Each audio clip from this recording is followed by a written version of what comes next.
ये कहानी वैसे तो बहुत ही ज्यादा इंटरेस्टिंग है, लेकिन ये शुरू होने से पहले ही खत्म होने वाली थी, क्योंकि हमारा मेन कैरेक्टर मतलब कि मिराई शुरुआत में ही एक बिल्डिंग से कूदकर अपनी जान देने वाला था, क्योंकि इस जिंदगी में उसके पास कुछ करने के लिए नहीं बचा है। उसके जो पेरेंट्स थे वो बहुत पहले मारे जा चुके हैं और अभी वो अपने अंकल आंटी के साथ रह रहा है, लेकिन वो सिर्फ अपनी जिंदगी को काट रहा था, क्योंकि उसके अंकल आंटी उसे नौकर बनाकर रखते थे। इसलिए उसने सोचा क्यों ना वो खुद की जान ले ले। हालांकि वो ऐसा कर नहीं पाता, क्योंकि ये पहला एपिसोड था। वो जब बिल्डिंग से नीचे कूदता है तभी उसे एक एंजल बचा ली थी। अब पहले तो मिराई को यकीन नहीं हो रहा था, लेकिन जब वो पास ही एक बिल्डिंग में अपना और उस एंजल का रिलेशन देखता है तो हैरान हो जाता है, क्योंकि वहाँ पर सिर्फ वही दिख रहा था उड़ते हुए, जबकि एंजल वहाँ थी ही नहीं। वो सोचता है कि शायद अंकल आंटी ने आज भी उसे कुछ एक्सपायर खाने के लिए दे दिया है, लेकिन फिर वो एंजल उससे बात करने लगती है। वो यह कह रही थी कि अगर मैं कुछ सेकंड और देरी से आती तो तुम अब तक पैनकेक बन चुके होते। लेकिन मिराई कहता है कि वो पैनकेक बनना चाहता था, क्योंकि अब उसके पास करने के लिए कुछ भी नहीं बचा है। हालांकि इसके बाद वो एंजल उसे वो बिल्डिंग के ऊपर लेकर आती है और कहती है कि देखो तुम्हारे पास कुछ करने के लिए नहीं बचा, इसलिए अब तुम आजाद हो। अगर तुम चाहो तो मैं तुम्हें पंख दे सकती हूँ, फिर तुम जहाँ मर्जी चाहो उड़ सकते हो। अबे मिराई मन में सोच रहा था कि मैंने कितनी बार ध्यान रखा कि मैं सर के बल ना गिरूं। अब मैं जिंदा भी बच गया हूँ और पागल भी हो गया हूँ, लेकिन वो एंजल कहते हैं कि तुम पागल नहीं हो, मैं सच में तुम्हें पंख दे सकती हूँ। और साथ ही साथ अगर तुम किसी को पसंद करते हो तो उसके लिए मेरे पास एक मैजिकल क्रिस्टल है। इस क्रिस्टल का यूज तुम जिसके ऊपर भी करोगे वो भी तुम्हें पसंद करने लगेगा। मिराई ये सुनकर थोड़ा सा हैरान था, लेकिन उसका ध्यान उन बातों पर ज्यादा नहीं था। अभी वो एंजल उसे अलग अलग चीजें बता रही थी। मिराई कहता है कि ठीक है, तो सारी चीजें तुम मुझे दे दो, जिस पर एंजल कहती है कि ठीक है। वैसे मिराई के मन में ये भी हो रहा था कि सच में ये एंजल अगर असली हुई तो ये कितनी अजीब लगेगी, लेकिन वो एंजल कहती है कि चिंता मत करो, मुझे सिर्फ वही देख सकते जिन्हें दूसरे किसी एंजल ने चुना हो। वैसे मिराई वहाँ से जाने लगा था, लेकिन तभी वो एंजल उसकी तरफ कुछ मैजिक सर्कल फेंकती है। एक सर्कल ने यहाँ मिराई की गर्दन पकड़ ली थी और एक ने उसके हाथ। मिराई इससे थोड़ा सा हैरान था। हालांकि एंजल कहते कि तुम चिंता मत करो, ये भी किसी को दिखाई नहीं देगी। वैसे इसके बाद वो कहने लगी थी कि अगर तुम उड़ना चाहते हो तो एक बार उड़ने की ट्राई करो। अब हल्का सा मिराई जैसे ही सोचता है तो वो अचानक से उसके पंख निकल आते हैं और वो उड़ने लगता है। हालांकि ये उसका पहली बार था, इसलिए वो खुद को कंट्रोल नहीं कर पा रहा था, लेकिन उड़ते हुए वो अचानक से बादलों के ऊपर आ जाता है। यहाँ आने के बाद अभी वो बहुत ही ज्यादा खुश हो गया था, क्योंकि उसने पहली बार इस तरह का नजारा देखा था। वो सोचता है कि शायद मैंने मरने का फैसला गलत किया था, अभी बहुत सी चीजें हैं जो कि मैंने कभी एक्सपीरियंस की ही नहीं। वो इतना खुश हो गया था कि रोने लगा था। वैसे अब हम एक दिन बाद का सीन देखते हैं। मिराई अभी बैठकर अपने बचपन की दोस्त को याद कर रहा था, जिसको उसने 4 लीफ क्लोवर फ्लावर की गिफ्ट में दिया था। वो सोच रहा था कि काश वो उससे फिर से मिल पाता, लेकिन तभी वहाँ पर उसकी वो एंजल दोस्त आती है। वैसे उसका नाम नैसे है। वो यहाँ पर आकर मिराई से कहने लगी थी कि आखिर तुम उदास क्यों हो? देखो, अगर तुम्हें कोई चीज चाहिए तो तुम्हारे लिए वो मैं चुरा ला सकती हूँ, क्योंकि मुझे देख भी कोई नहीं पाएगा, और अगर तुम किसी को पसंद करते हो तो मैंने तुम्हें वो रेड क्रिस्टल दे दिया है। लेकिन मिराई कहने लगता है कि तुम कैसी बात कर रहे हो, तुम एक एंजल हो या फिर एक डेविल? जिस पर नैसे कहती है कि देखो, डेविल वेविल कुछ नहीं होता। वो ये भी कहती है कि अगर मैं तुम्हारी जगह पर होती तो तुम्हारे अंकल आंटी से जरूर बदला लेती। अब मिराई को ये समझ में नहीं आता। वो कहता है कि उन्होंने मुझसे काम कराया, लेकिन उन्होंने मुझे पाला भी। इस पर नैसे कहती है कि मैं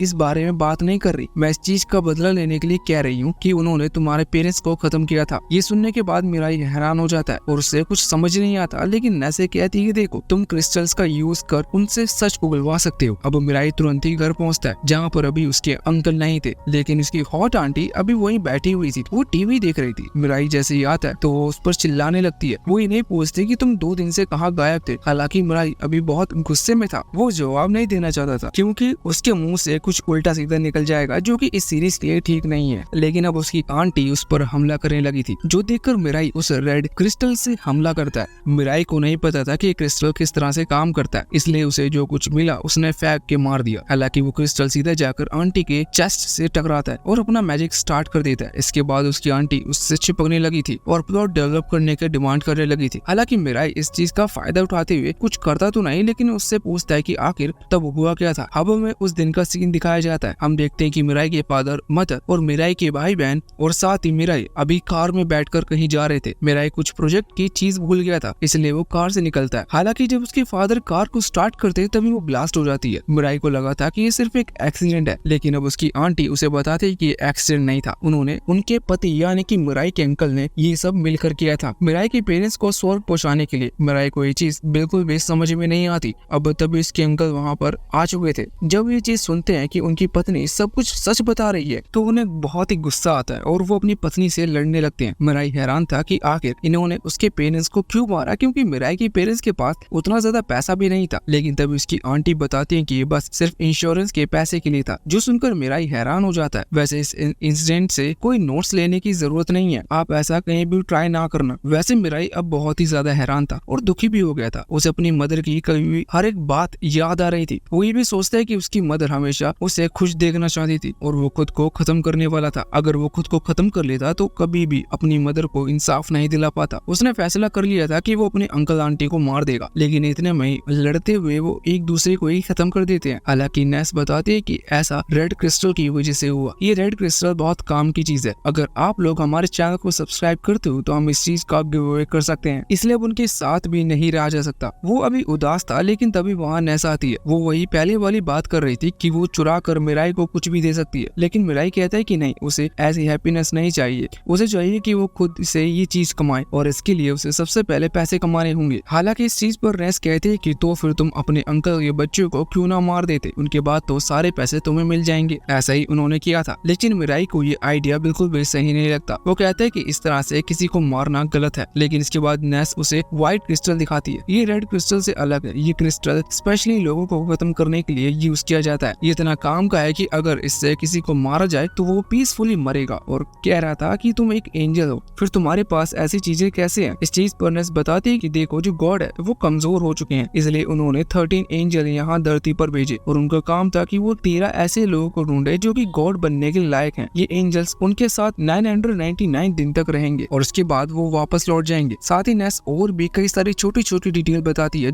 जैसे कि मिराई को टोटल 13 रेड क्रिस्टल मिले हैं। अगर मिराई किसी पर एक बार रेड क्रिस्टल का इस्तेमाल करता है तो 33 दिन तक उसका असर रहता है और इसके बाद मिराई फिर से उसके ऊपर रेड क्रिस्टल यूज नहीं कर सकता। वैसे अब तभी मिराई वहाँ टीवी पर एक आदमी को देखता है। ये आदमी थोड़ा सा फेमस है और कमाल की बात यह है कि जितने भी यहाँ यंग लड़कियां हैं वो इसके प्यार में पागल हो चुकी है। तभी मिराई उस टीवी पर ही एक एंजल को नोटिस करता है। हालांकि और कोई इस एंजल को नहीं देख सकता, ऐसा सिर्फ वही देख सकता है जिसे किसी दूसरी एंजल ने चुना हो। अब मिराई उन्हें इग्नोर कर रहा था, लेकिन नेस बताती है कि इस आदमी ने उन रेड क्रिस्टल का इस्तेमाल किया है। अब सीन चेंज होता है। हम एक डांसिंग कार को देखते हैं जिसके अंदर वो आदमी 5 लड़कियों के साथ प्लॉट डेवलप कर रहा था। वो सभी लड़कियां प्रोटीन शेक की डिमांड कर रही थी, लेकिन इतने में ही अचानक से एक वॉरियर वहाँ पर आता है जिसने एक आर्मर पहन रखा था। वो आते ही व्हाइट क्रिस्टल से उस आदमी को खत्म कर देता है और वापस चला जाता है। अब अगले सीन में हम उस आदमी के एंजल को दिखाया जाता है। वो एंजल अभी उस आदमी के डेड बॉडी को हेवन ले जा रहा था, लेकिन वो एंजल खुद भी बहुत खुश था कि ये आदमी मारा गया क्योंकि ये अपनी शक्तियों का गलत इस्तेमाल कर रहा था। वैसे अब अगले दिन मिराई इस आदमी की न्यूज अपने फोन में पढ़ रहा था और थोड़ा सा चिंता में था। अब तभी वहाँ पर नेस आती है और मिराई को कांग्रेचुलेशन कहने लगी थी क्योंकि उसने अपने फेवरेट स्कूल में एडमिशन मिल चुका है। अब सोचने की बात यह है कि कल तक उसके पास पैसे नहीं थे और आज उसके पास अचानक से पैसे आ गए। इसका रीजन ये है कि असल में उसने अपने अंकल को पहले खत्म किया ही नहीं था। हालांकि उसने उन्हें भी नहीं मारा था। उसने इस वक्त रेड क्रिस्टल का इस्तेमाल किया है, जिसकी मदद से उसने अंकल से खुद व खुद वो सारे जुर्म कबूल करवा दिया पुलिस के सामने। अब अंकल तो कैद हो चुके हैं और उनके सारे पैसे मिराई को मिल गए हैं। सारे तो नहीं, पर एक हिस्सा मिराई को मिल गया है। वैसे अभी वो आगे बढ़ रहे थे कि तभी सामने हम देखते हैं कि एक बैंक को लूटा जा रहा था। वहाँ पर अंदर कुछ चोर घुसे हुए थे जिनके पास वेपन्स थे। हालांकि उन्हें पकड़ने के लिए पुलिस आती है, लेकिन तभी वॉरियर वहाँ पर आता है। वैसे इनका नाम मेट्रोफोलिन है। ये बहुत ही बेकार नाम है, लेकिन हम कुछ नहीं कर सकते। ये अभी सभी को बचाने के लिए आया था। हालांकि वो लोग तो इसे ही देखकर डरने लगे थे, इसलिए उन सभी के ऊपर रेड क्रिस्टल का इस्तेमाल करता है और कहता है कि अगर कि आगे का काम वो खुद संभाल लेंगे। अब इसके बाद वो वहाँ से आगे बढ़ते हैं और उस बैंक की तरफ चले जाते हैं। तभी एक चोर वहाँ बाहर आकर उसकी तरफ गन तान देता है, लेकिन इतने में मेट्रोफोलिन ने रेड क्रिस्टल से उस पर हमला कर दिया था, जिससे कि वो चोर रुक गया था। लेकिन अब उस चोरों का साथी वहाँ पर आता है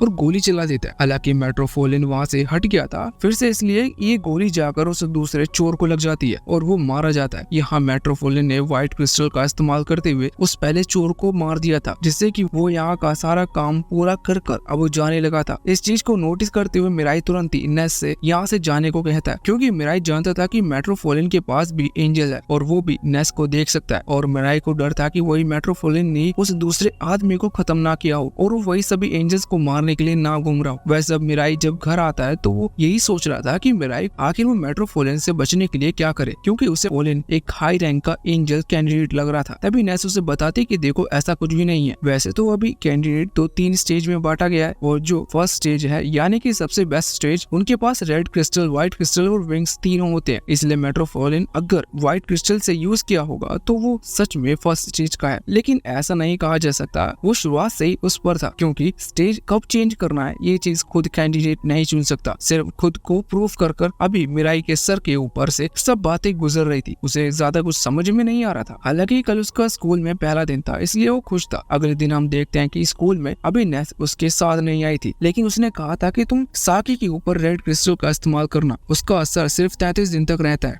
लेकिन तुम उतने में सब कुछ कर सकते हो। वैसे साकी असल में मिराई की वही क्रश है जिसे हमने थोड़ी देर पहले शुरुआत में देखा था। मिराई ने उसे फ्लावर दिया था, मिराई उसे बचपन से ही लाइक करता है। हालांकि मिराई ने फैसला किया है कि वो उस पर रेड क्रिस्टल से अटैक नहीं करेगा, क्योंकि वो नहीं चाहता कि वो उसे इस तरह से अपने प्यार में पागल बनाए। हालांकि अब जब वो स्कूल में आगे बढ़ रहा था तभी उसे आसमान में एक दूसरा एंजल दिखाई देता है। हालांकि मिराई ऐसा प्रिटेंड कर रहा था जैसा उसने नहीं देखा, लेकिन वो एंजल वहाँ नीचे आता है। वो एकदम से मिराई के सामने आया था। इस चीज में मिराई थोड़ा सा डर गया था, जो चीज वो एंजल भी समझ लेता है कि असल में मिराई भी एक गॉड कैंडिडेट है। इसके बाद अब वो एंजल अपने मास्टर को, यानी कि जिसने उसे चुना है, उसे दिखाता है। मिराई जैसे ही यहाँ पर पीछे मुड़ता है तो उसे पीछे साकी खड़ी हुई दिखती है। वो हैरान था क्योंकि साकी को भी गॉड कैंडिडेट के लिए चुन लिया गया है। यहाँ पर साकी कुछ भी नहीं कहती और तुरंत ही रेड क्रिस्टल का इस्तेमाल मिराई के ऊपर कर देती है। हालांकि मिराई के ऊपर उसका ज्यादा असर नहीं हुआ था, क्योंकि मिराई पहले से ही उसे लाइक करता है। बस रेड क्रिस्टल से उसे इतना हिम्मत मिल गई थी कि वो ये चीज खुद से कन्फेस करता है और उसे बताता है कि वो उसे पसंद करता है। साकी उससे कहती है कि मुझे तुमसे और भी कुछ बात करनी है, मेरे पेरेंट्स घर पर नहीं है, इसलिए तुम घर आ सकते हो। अब मिराई इतना ज्यादा खुश हो गया था, वो तुरंत ही वहाँ से उड़ते हुए साकी के घर पर चला जाता है, बिना ये चीज सोचे अभी तो स्कूल चालू भी नहीं हुआ। वैसे अभी मिराई बहुत देर तक घर पर इसका इंतजार करता है। जब साकी और उसका वो एंजल वहाँ आता है तो साकी आते ही कहता है कि क्या तुम्हारे पास व्हाइट एरो की पावर है। इस पर मिराई हाँ करता है। ये देखकर वो एंजल थोड़ा सा घबरा गया था और साकी के सामने आ गया था। वो कह रहा था कि इसका मतलब तुम मेट्रोपोलिन हो, लेकिन मिराई कहता है कि नहीं, वो मेट्रोपोलिन नहीं है। असल में मेट्रोपोलिन की आइडेंटिटी कोई नहीं जानता, क्योंकि वो हमेशा एक कवच पहन कर रहता है। वैसे अब यहाँ पर साकी का एंजल बताता है कि साकी ने मिराई को उस रेड क्रिस्टल से इसलिए हिट किया जिससे कि वो मिराई से उसके विंग्स ले सके। असल में इसका कारण ये है कि साकी के पास विंग्स नहीं है, इसलिए वो उड़ना चाहती है लेकिन उड़ नहीं सकती। अब मिराई इसके लिए मान जाता है। वो दोनों हाथ मिलाते हैं जिससे उनके बीच में एक बॉन्ड क्रिएट होता है और उनके हाथ एक स्पिरिचुअल रस्सी में बन जाते हैं। वैसे खुद के पंख काट कर किसी को देना ये नामुमकिन है, इसलिए मिराई उसे पीछे से जाकर पकड़ता है। गलत मत समझना, वो सिर्फ उसे हवा में उड़ाकर ले जाना चाहता था। अब वो दोनों हवा में आते, यहाँ पर मिराई ने उसे टाइट पकड़ रखा था और वो उड़ रहे थे, लेकिन साकी किसी बात पर अभी भी उदास थी। मिराई उससे इसकी वजह पूछता है, पर वो कहती है कि वो सिर्फ किसी पर्सनल कारण से दुखी है, लेकिन वो ये भी कहने लगती है कि आज वो खुश है क्योंकि अब मिराई उसके साथ है। वैसे कुछ टाइम बाद हम देखते हैं कि जब साकी अपने घर पर थी तब उसे फोन में से एक नोटिफिकेशन आता है। ये एक न्यूज चैनल था।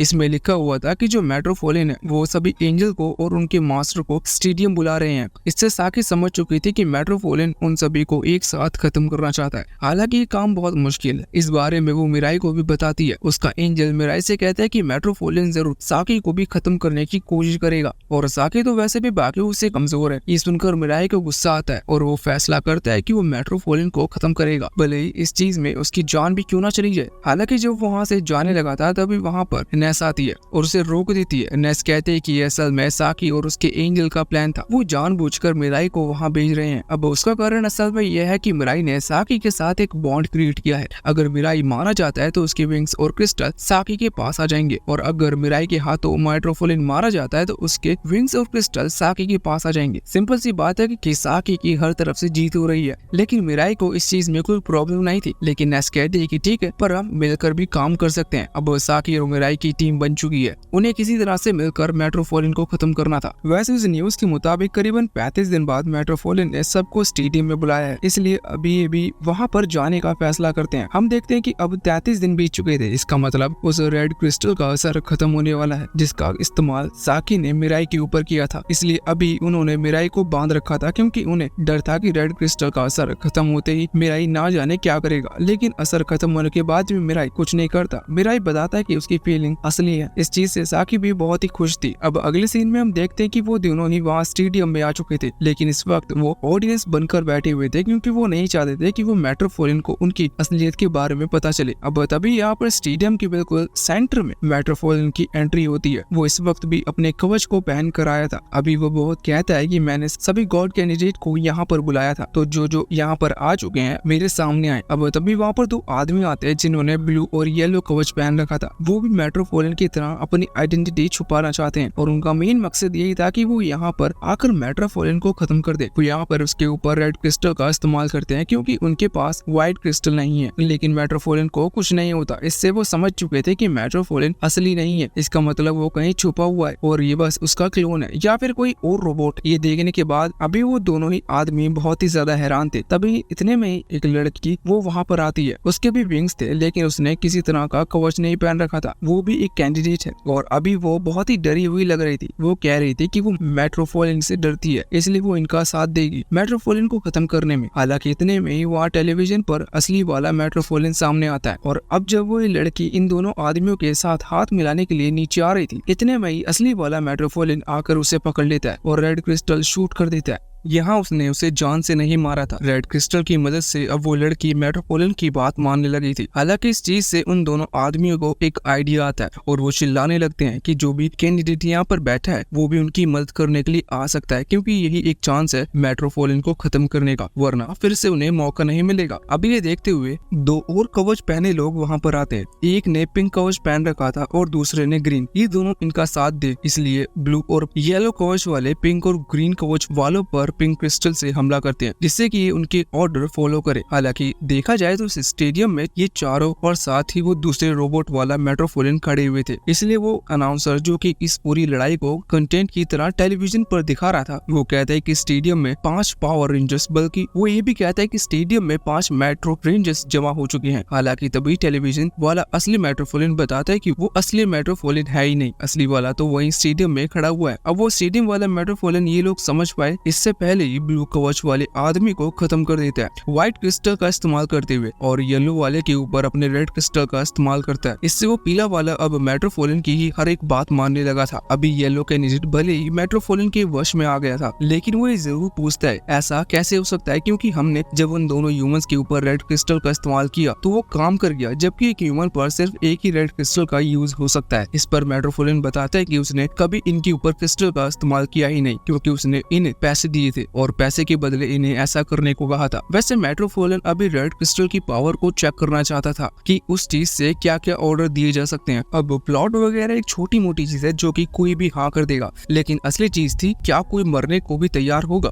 अब मिराई के केस में अलग था क्योंकि उसने जिनके ऊपर क्रिस्टल का यूज किया था वो ह्यूमंस थे, लेकिन यहाँ उसके सामने अभी एक कैंडिडेट है। अब वो उस छोटी लड़की के साथ ही येलो कैंडिडेट को बांध देता है और कहता है कि तुम खुद को खत्म कर लो, लेकिन येलो कैंडिडेट ऐसा करने से मना कर देता है, जिसके बाद मेट्रोपोलियन को व्हाइट क्रिस्टल का इस्तेमाल करते हुए येलो कैंडिडेट को खत्म कर दिया था। अब उसे दूसरी छोटी लड़की की बारी थी। मेट्रोपोलियन कहता है कि अब तुम भी मरने वाली हो। ये सुनकर वो लड़की डर जाती है और जोर जोर से मदद के लिए चिल्लाने लगती है। मेट्रोपोलियन अभी उसे मारने में इसलिए देरी कर रहा था जिससे कि कोई कैंडिडेट सामने आए उस लड़की को बचाने के लिए और मारा जाए। ये देखते हुए मिराई को गुस्सा आता है और अब वो मदद करने के लिए आगे आने वाला था। उसने अपनी पावर एक्टिवेट लगभग कर ही ली थी, लेकिन इतने में ही वहाँ नेस आती है और आसमान में चिल्लाते हुए कहते हैं कि किसी के सामने आने की जरूरत नहीं। साथ ही वो मेट्रोपोलियन से कह रहे थे कि तुम्हारी ट्रिक अब काम नहीं करने वाली। वैसे यहाँ नेस के अचानक से आते ही साकी और मिराई दोनों ही वहाँ ऊपर हवा में देखते, जबकि नॉर्मल ह्यूमंस एंजल को नहीं दिख पाते और सुन नहीं पाते। इस चीज का फायदा उठाते हुए किसी ने यहाँ उन दोनों को ही फोटो ले ली थी। अब हम वापस से यहाँ नेस को देखते हैं, जो कि जैसी वो ये कहती है कि अब ये लड़की तुम्हारे किसी काम की नहीं,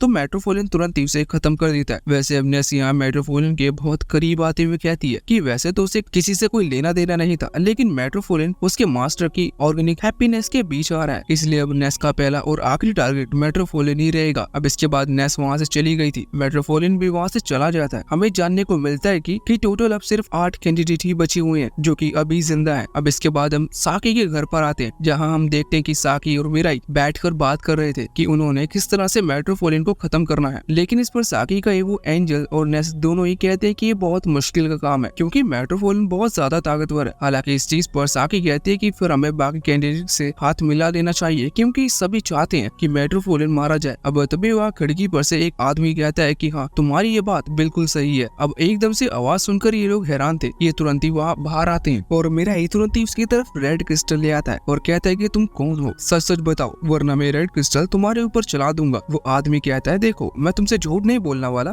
मैं भी एक कैंडिडेट हूँ और मैं तुम्हारी मदद करना चाहता हूँ। मिराई को इस पर भरोसा नहीं था, लेकिन नेस कहती है कि हम इस पर भरोसा कर सकते हैं क्योंकि ये झूठ नहीं कह रहा। अब वो आदमी बताता है कि असल में वो एक कैंसर पेशेंट है, वो मरने ही वाला था। लेकिन तभी एक एंजल वहाँ पर आई और उसने उसे अपनी पावर्स दे दी। इसकी वजह से अब 999 दिनों तक ही आदमी जिंदा रहेगा। हालांकि ये मरने वाला था इसलिए दुखी था क्योंकि अपनी फैमिली के लिए कुछ नहीं कर पाया, पर इन पावर्स की वजह से उसने कई अमीर आदमियों से बहुत सारा पैसा लेकर अपनी फैमिली को दे दिया। वो कहता है कि देखो, इतना करने के बाद मुझे नहीं लगता कि मैं गॉड बन पाऊंगा, लेकिन मैं चाहता हूँ कि मेट्रोपोलियन भी एक गॉड ना बने क्योंकि वो एक अच्छा गॉड नहीं बनेगा और मैं ऐसा कुछ भी कर नहीं जाना चाहता जिससे बाद में मेरी फैमिली को परेशान होना पड़े। अब ये बात उसकी सही थी। वैसे उसे मिराई और साकी के बारे में इसलिए पता है क्योंकि उसने उस स्टेडियम वाले इंसिडेंट से एक दिन पहले ही टोटल 14 लोगों के ऊपर रेड क्रिस्टल का इस्तेमाल किया था और उन्हें कंट्रोल करते हुए उसने स्टेडियम में भेज दिया जिससे कि वो बाकी के गॉड कैंडिडेट जो कि छुपे हुए हैं उनकी फोटो ले सके। जब इस आदमी ने मिराई और साकी को देखा तो वो समझ गया कि ये बुरे नहीं है, इसलिए वो उनसे बात करने के लिए आया। वैसे इसके बाद यहाँ से सीन चेंज होता है और मेट्रोपोलियन को देखते हैं। अभी उसने अपना कवच नहीं पहन रखा था, वो भी करीबन मिराई की एज का ही एक लड़का है और वो भी मिराई की तरह एक स्कूल में पढ़ता है। वैसे अभी वो ये सोच रहा था कि उसने उसके जो क्रिस्टल वापस आए उनका अब वो क्या करे क्योंकि उसे इनका भी यूज करना है। वैसे अभी वहाँ मिराई जिस आदमी से मिला वो आदमी अपना नाम नेनाटो बताता है, लेकिन मिराई उससे कहता है कि मैं तुम्हारे साथ हाथ मिला लूंगा और तुम्हारी मदद भी करूंगा, लेकिन उसके बदले तुम्हें अपनी हेल्थ का ख्याल रखना होगा। अब इसके बाद हम देखते हैं कि अगले दिन मेट्रोपोलियन अभी अपने स्कूल में था जहाँ उसका दोस्त उसके पास आता है और उसे कैनेट कहकर बुलाता है। इसका मतलब मेट्रोपोलियन का असली नाम कैनेट है और यहाँ उसके दोस्त का नाम नेनामी था। अभी उसका दोस्त कह रहा था कि क्या हम तुम्हारी क्रश को देखने चले, जिस पर कैनेट हाँ करता है और वो दोनों वहाँ से चले जाते हैं। अभी वो कैनेट की क्रश को देख ही रहे थे, तभी कैनेट नेनामी से पूछता है कि मान लो कि तुम्हारी कोई एक विश पूरी हो सके तो तुम क्या विश मांगोगे। इस पर नेनामी कहता है कि मैं इस दुनिया का सबसे अमीर आदमी बनना चाहूंगा, लेकिन कैनेट कहता है कि ये तो बहुत ही छोटी विश है, इससे बाकी को कोई फर्क नहीं पड़ता, कुछ ऐसा बताओ जिनसे हर किसी को फर्क पड़े। तो इस पर नेनामी कहता है कि मैं इस धरती पर सारी अच्छी ना दिखने वाली लड़कियों को खत्म कर दूंगा। कैनेट हंसने लगता है और कहता है कि हाँ, ये एक अच्छी विश हो सकती है। हालांकि वो बताता है कि अगर उसे ऐसी विश मांगने का मौका मिले तो मरे हुए पर्सन को जिंदा करने की विश मांगेगी। असल में यहाँ पर वो अपनी बहन की बात कर रहा था। अब हम देखते हैं कि जब उसकी क्रश वहाँ से चली जाती है तो कैनेट यहाँ सामने आता है और सामने डबल क्रिस्टल का यूज करने लगता है। वो देखता है कि अगर वो 2 क्रिस्टल का यूज करता है तो उनकी स्पीड बढ़ जाती है। अब हम बाद में देखते हैं कि स्कूल के बाद वो अभी अपनी सिस्टर से मिलने के लिए जा रहा था। उसकी सिस्टर एक क्रिस्टल में बदल चुकी है और अब सिर्फ उसकी डेड बॉडी ही कैनेट के पास है। वो भी अभी उसके लिए फ्लावर्स लाया था क्योंकि आज उसका बर्थडे है।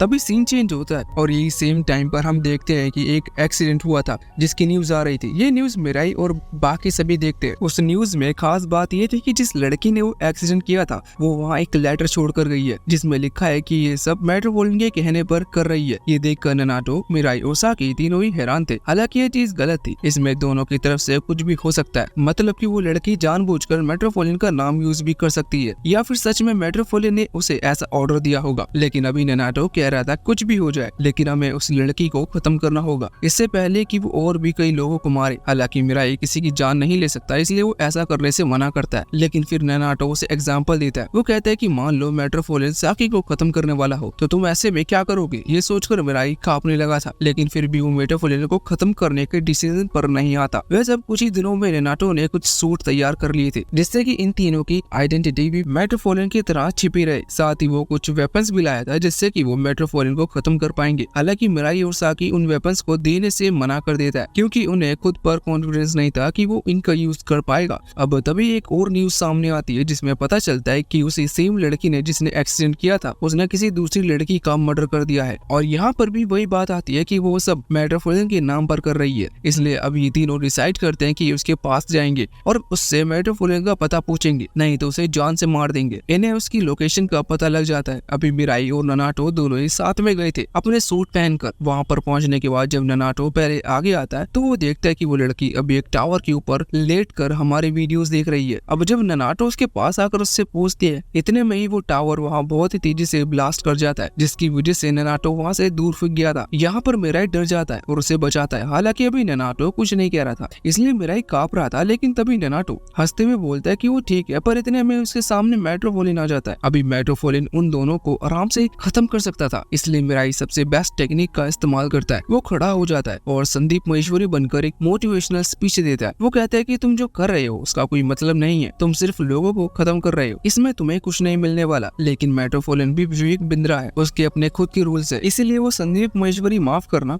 मिराई की बात नहीं सुनता और उसे इग्नोर करता है। लेकिन इतने में ही वहाँ पर ननाटो हील हो चुका था और अब उसमें इतनी ताकत आ गई थी कि वो मेट्रोफोलिन के साथ फाइट कर सके। वो कहते हैं कि मैं आगे जाकर लड़ूंगा और सही चांस देखकर तुम यहाँ से रेड क्रिस्टल उसकी तरफ फेंक देना। मिराई व्हाइट क्रिस्टल नहीं फेंक सकता था, लेकिन अब वो रेड क्रिस्टल फेंकने की हिम्मत कर लेता है, पर लड़ाई के दौरान वो उसे भी नहीं फेंक पाता। ननाटो सोच रहा था कि इससे अच्छा तो वो साकी को साथ लेकर आता, लेकिन साकी के पास विंग नहीं है, इसलिए वो नहीं आ पाई थी। अब यहाँ से फाइट स्टार्ट होती है। फाइट बहुत खतरनाक थी। इस बीच जब मेट्रोफोलिन ननाटो को वहाँ से दूर हटा देता है तो मिराई भी लड़ने के लिए आगे आता है। अब भले ही वो क्रिस्टल फेंक नहीं पा रहा था, लेकिन उसने क्रिस्टल अपने हाथ के आगे रख रखा था और वो मेट्रोफोलिन से टकराने की कोशिश कर रहा था। वैसे इस चीज में हमें एक नई चीज जानने को मिलती है। हम देखते हैं कि जब मेट्रोफोलिन इनकी तरफ व्हाइट क्रिस्टल फेंक रहा था, उसी दौरान मिराई अपने रेड क्रिस्टल को फेंकता है, जिससे दोनों क्रिस्टल टकराते और डिस्ट्रॉय हो जाते। इसका मतलब इन क्रिस्टल से बचने का एक और तरीका है। हालांकि अब इस फाइट के दौरान ननाटो की हालत बहुत खराब हो चुकी थी, इसीलिए मिराई को ही ज्यादातर सामने आकर लड़ना पड़ रहा था। मिराई ने अपने सेंस को खो दिए थे क्योंकि वो इतना ज्यादा घबरा गया था कि उसकी बॉडी में एंड्रोलाइन केमिकल बहने लगा था, जिसकी वजह से उसे ना ही अपनी बॉडी में कोई पेन समझ में आ रहा था, ना ही वो थक रहा था। वो बहुत ही स्पीड से हमला करता है, जो देखने के बाद मेट्रोफोलिन खुद हैरान था। अभी उन दोनों के बीच बराबर की टक्कर हो रही थी। इसी दौरान वो फिर से आपस में टकराते हैं। अभी किसी का क्रिस्टल एक दूसरे को लग ही नहीं रहा था, लेकिन वहाँ पर एक धमाका हो गया था, जिस धमाके के बाद हम देखते हैं कि मेट्रोफोलिन दूर हट जाता है और यहाँ ननाटो और मिराई भी सही मौका देखकर वापस से आ जाते हैं। अब वापस आने के बाद मिराई जब थोड़ा सा शांत होता है और थोड़ा बहुत सोच पाता है तो कहने लगा था कि आखिर मेरे ही ऊपर मेट्रोफोलिन को खत्म करने का बर्डन क्यों है। लेकिन इस पर ननाटो से समझाता है कि देखो, ये काम तुम खुद के लिए नहीं कर रहे हो, ये काम तुम पूरी दुनिया के लिए कर रहे हो। हम तुम्हारे साथ हैं, लेकिन अंत में शायद तुम्हें ही मेट्रोफोलिन को रोकना होगा। वैसे अब वो कुछ टाइम के लिए मिराई को अकेला छोड़ देते हैं। जब मिराई ठीक हो जाता है तो अब वो मिराई से बात करते हैं उस बारे में। असल में जब मिराई ने मेट्रोफोलिन पर हमला किया था तो वो बिना कुछ सोचे हमला कर रहा था, जिसकी वजह से अचानक से मेट्रोफोलिन का वो मास्क टूट जाता है। उसका आधा फेस भी दिखने लगा था। अभी ये लोग उससे यही पूछ रहे थे कि उसका फेस किस तरह का दिख रहा था, लेकिन मिराई बताता है कि उसे कुछ भी याद नहीं और वो इस बारे में अभी बात नहीं करना चाहता। अब इसीलिए ये लोग उसे परेशान नहीं करते और जब वो बात करना चाहेगा तभी ये लोग उससे बात करेंगे।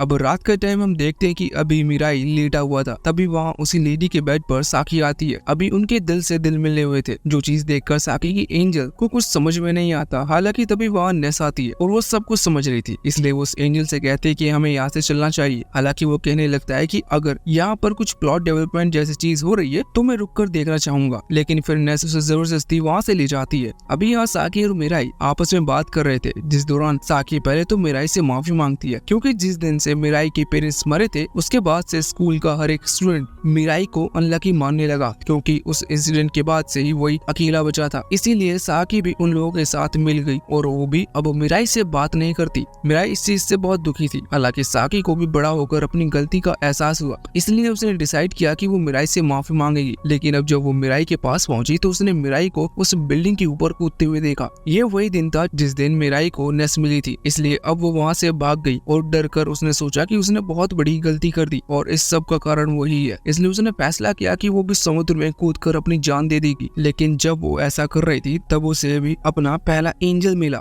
वो बताते कि वो मिराई के जिंदा होने से बहुत खुश है, लेकिन अभी तक उसने खुद माफ नहीं किया है। वो कहती है कि वो भी मारी जाए, क्योंकि उसने जो मिराई के साथ किया था वो गलत था। अब मिराई इतना बड़ा साइको है कि वो उसकी बात मान भी जाता है और उसकी इस इच्छा को पूरी करने के लिए पहले तो उसके साथ हाथ मिलाता है और बॉन्ड क्रिएट कर उड़ा कर उसे बहुत ऊपर ले आता है, जहाँ से वो उसे छोड़ देता है और कहता है कि अगर तुम मरना चाहते तो इस बॉन्ड को हटा दो, तुम नीचे गिरकर मर जाओगी। ये सुनने के बाद साकी डर चुकी थी। हालांकि इस दौरान वो अपने लव को कन्फेस करते हुए कहती है कि अब वो नहीं मरना चाहती और वो मिराई के साथ ही अपनी पूरी जिंदगी गुजारना चाहती है। इसके बाद बस उनके बीच में कुछ रोमांटिक चीजें होती है और अब अगले दिन का सीन आता है जब पिछली रात ना जाने ऐसा क्या हुआ कि आज साकी बहुत ज्यादा खुश लग रही थी। वैसे वो सभी से कहती है कि अब उसे भी विंग्स चाहिए जिससे कि वो सभी की मदद कर पाए, लेकिन विंग्स लेने के लिए उसे कुछ काम करने होंगे। जैसे कि अभी नेनाटो की वो एंजल बताती है कि विंग्स पाने के लिए सिर्फ कुछ ही तरीके हैं। पहला तरीका कि साकी किसी गॉड कैंडिडेट को खत्म कर दे जो कि वो नहीं कर सकती। दूसरा तरीका कि वो खुद ही किसी ऐसे गॉड कैंडिडेट से मिले जो कि मरने वाला हो या फिर मारा जा चुका हो, तो फिर वो उसकी सोल और उसके विंग्स मांग सकती है। वैसे अभी वो एंजल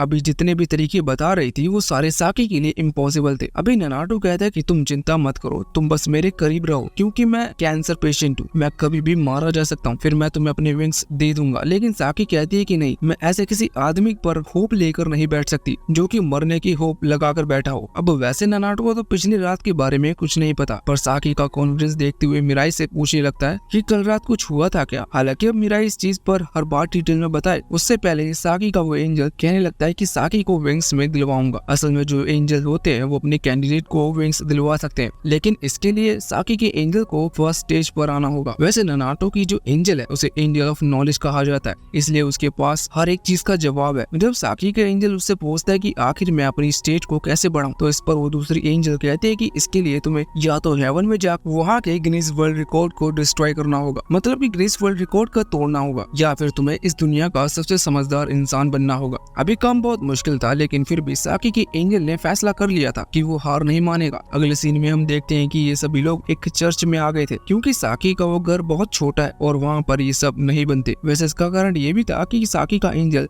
यहाँ पर जाकर उन सभी नॉलेज बबल्स को ऑब्जॉर्व करना चाहता है जो ह्यूमैनिटी के लिए बनने से पहले यहाँ पर है। उन बबल्स में हर एक चीज समाई हुई है जिसे वो एंजल अपने दिमाग में भरकर इस दुनिया का सबसे समझदार एंजल बन सकता है। वैसे अभी लोग जब बाहर खड़े हुए थे तभी एक रेड क्रिस्टल साकी की तरफ आता है। मिराई उसे रोकने के लिए सामने आ गया था, पर इतने में ही नेनाटो भी आगे आता है और उस क्रिस्टल को अपने हाथ में रख लेता है। उसने उसे एब्जॉर्ब कर लिया था। वो बताता है कि क्रिस्टल उसी का है, लेकिन उसे नहीं पता कि उसके पास अचानक से वापस कैसे आया। अब इतने में ही उसे पता चलता है कि रेड क्रिस्टल तभी वापस लौट कर आते हैं जब या तो उस क्रिस्टल को यूज हुए 33 दिन पूरे हो चुके होते हैं या फिर जिस पर यूज किया गया है वो मारा जा चुका होता है। अब ये सब सुनने के बाद नेनाटो को कुछ मिनट्स लगते हैं सब कुछ समझने में, लेकिन वो समझ जाता है कि उसकी फैमिली खतरे में है। वो अपनी वाइफ को कॉल करता है, लेकिन उसकी वाइफ कॉल नहीं उठा रही थी, इसलिए वो मिराई के साथ सूट पहनकर सीधा अपने घर की तरफ चला गया था। वहाँ उस घर के बाहर आने के बाद वो देखता है वहाँ एक अजीब सा क्रीपी आदमी खड़ा हुआ है। वो मिराई से कहता है कि तुम इस आदमी को संभालो जब तक मैं मेरी वाइफ को ढूंढता हूँ। अब वो खिड़की तोड़ते हुए घर के अंदर आ गया था,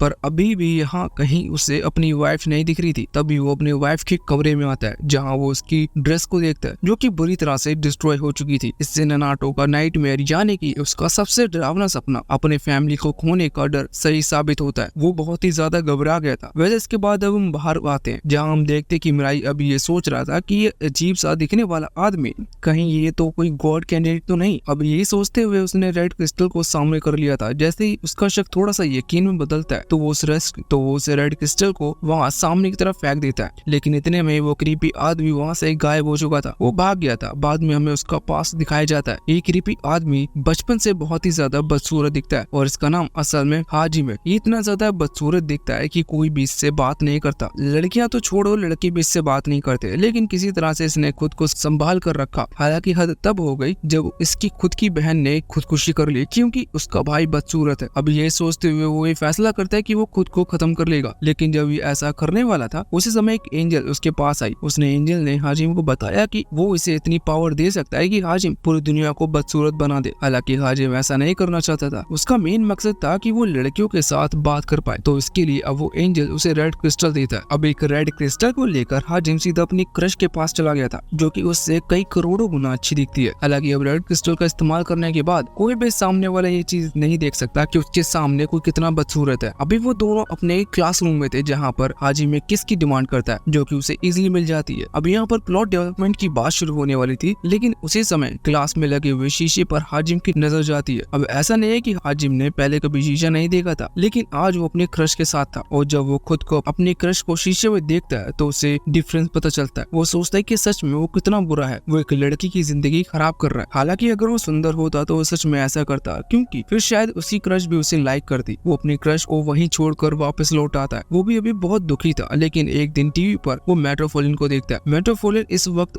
बैंक को बचा रहा था और टीवी में आ रहा था, जो देखकर हाजिम डिसाइड करता है कि वो मेट्रोपोलिन को अपना मास्टर मानेगा। मास्टर से यहाँ उसका मतलब आइडल से था। वो उसे आइडल मानना चाहता था, लेकिन इस पर उसका एंजल बताता है कि देखो, मेट्रोपोलिन एक बहुत ही अमीर फैमिली से बिलोंग करता है और वो तुमसे दिखने में कई गुना अच्छा है, इसलिए तुम उसकी बराबरी नहीं कर सकते। हालांकि अब हाजिम ने तो मेट्रोपोलिन को अपना आइडियल मान लिया था। अब वो सोच रहा था कि आखिर वो क्या करे कि वो सुंदर बन सके। तभी उसे बीटीएस के बारे में याद आता। वो उनकी स्पेशल ट्रिक को, उनकी आइडियोलॉजी को फॉलो करते हुए प्लास्टिक सर्जरी करवाने का डिसाइड करता है और बस अगले दिन उसने अपनी प्लास्टिक सर्जरी करवा ली थी। हालांकि वो पहले से कई गुना ज्यादा अच्छा दिख रहा था और इसी बात से वो खुश होकर बहुत ही कॉन्फिडेंस के साथ स्ट्रीट में चल रहा था। वैसे इस दौरान वो नोटिस करता है कि स्ट्रीट की सभी गर्ल्स अभी उसे ही देख रही है और साफ देखा जा सकता है कि वो उसके लिए इंटरेस्टेड है। अभी देखते हुए हाजिम एक यंग गर्ल के पास आता है और उसे इम्प्रेस करते हुए उसका नाम पूछने लगता है। हालांकि हाजिम को उम्मीद थी वो बहुत ही आसानी से कर लेगा, लेकिन उसने जिंदगी में आज तक कभी किसी लड़की से बात नहीं की थी, इसलिए उसे इस चीज में बहुत ही प्रॉब्लम होती है और वो इतना ज्यादा अजीब लग रहा था कि वो लड़की उससे डर कर वहाँ से भाग जाती है। अब इस चीज में हाजिम फिर से उदास हो गया था और वो सोच रहा था कि उसने इतना सब चीज करवा लिया पर इसका कोई फायदा नहीं हुआ। हालांकि अब तभी वो फिर से मेट्रोपोलिन को टीवी पर देखता है। आज वो वाला दिन था जिस दिन मिराई और नानाटो मिलकर मेट्रोपोलिन पर हमला कर रहे थे। इनकी फाइट वहाँ आसमान में चल रही थी और न्यूज वालों ने इनमें भी कंटेंट ढूंढ लिया था, बिल्कुल यूट्यूबर्स की तरह। अब उन्हें देखते हुए हाजिम सोचता है कि ये लोग उसके आइडल पर हमला कर रहे हैं, जो चीज हाजिम को पसंद नहीं आती। वो फैसला करता है कि अब वो खुद अपने आइडल की तरह दिखेगा और वैसे ही बनेगा। इसके लिए वो फिर से उसी सर्जन के पास गया था जिसने उसकी प्लास्टिक सर्जरी की थी। वो उसे डिमांड करता है कि वो फिर से उसे चेंज करे और बिल्कुल मेट्रोपोलिन की तरह बना दे। वैसे एक बार इस डॉक्टर की तरफ देखो, क्या सच में ऐसे डॉक्टर भी होते हैं? वैसे डॉक्टर तो नहीं, लेकिन ऐसे बहुत से पेशेंट की एक सीरीज हमारे पास आई थी